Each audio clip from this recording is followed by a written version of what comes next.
មន់ឆាកុលក្រៃដាក់តកូនមួយដាក់ម្ទេសហិលរបស់បានហិលខ្លាំងជាងហ្នឹងទៀតរត់តែល្អតែខ្ញុំខ្លាចកូនខ្ញុំញ៉ាំអត់កើតហើយចំពោះមុខម្ហូបមួយមុខនេះគឺកូនប្រុសខ្ញុំគេអ្នកកំងគេងើបពីឈឺឃើញគេអ៊ីគេឆាមន់បែបលីងប្រៃផ្អែមហ្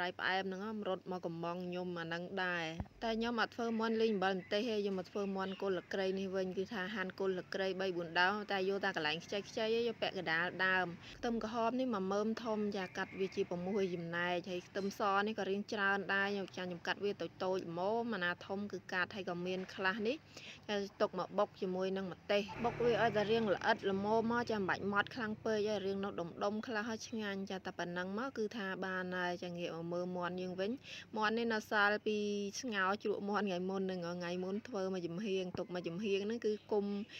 ឆាឲ្យកូននឹងឯងមាន់នេះគឺថាខ្ចីល្មមចាវាអត់ចាស់ស្វិតខ្លាំងទេមកល្មមមកអំពុះឆ្ងាញ់ហ៎បងប្អូនហើយខ្ញុំកាត់វាតូចល្មមទេចំណែកបន្លែយើងវិញគឺថាតកួននេះឯងចាគឺថាខ្ចីស្រស់ល្អមែនតែនហ្មងហ្នឹងបងអូនគេថាញ៉ាំមិនតាន់អស់ទៀតចៃដន្យអីឲ្យកូនទិញមកឲ្យទៀតសោះណាអាមុនញ៉ាំអស់ហើយគ្រឿងក្រៅសំខាន់ណាគឺថារៀបរួចរាល់អស់ហើយឥឡូវដល់វគ្គអំពងមាន់ម្ដងចាខ្ញុំដាក់ម្សៅឆាម្សៅអំពងចូលមកបន្តិចបងប្អូនចាដើម្បីពេលយើងចាក់មាន់អំពងណាកុំឲ្យវាផ្ទុះខ្លាញ់ចេញមកខាងក្រៅនិ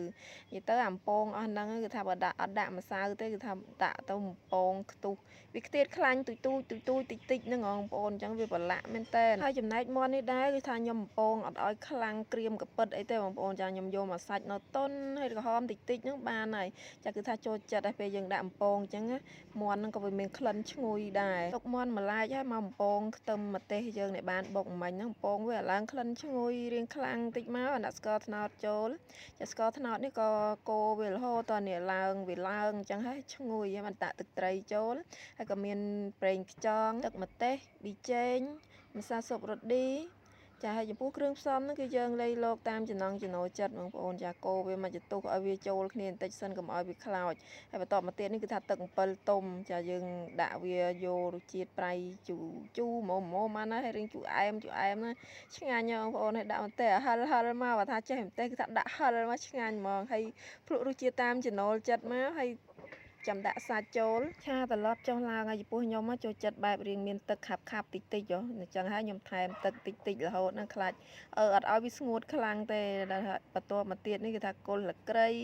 ឆាត្រឡប់ពី3ត្រឡប់មកដាក់ខ្ទឹមសខ្ទឹមក្រហមហើយនឹងតកួនត្រឡប់វាចុះឡើងតែប្រហែលត្រឡប់ហ្នឹងគឺថាជាពណ៌ហើយតកួនហ្នឹងហើយមិនបាច់យកឆ្អិនខ្លាំងពេកទេមករៀងនៅខៀវហ្នឹងឆ្ងាញ់ច្រប់ឆ្ងាញ់ហ្មងហ្នឹងហើយញ៉ាំទៅឈ្ងុយលក្រៃទីរសជាតិពីចុងក្រោយបងតាមរះព្រៅមកគឺរួចរាល់តែម្ដងតែប៉ុណ្ណឹងគឺបានហើយនោះអ្នកចូលចាំភ្លក់បងប្អូន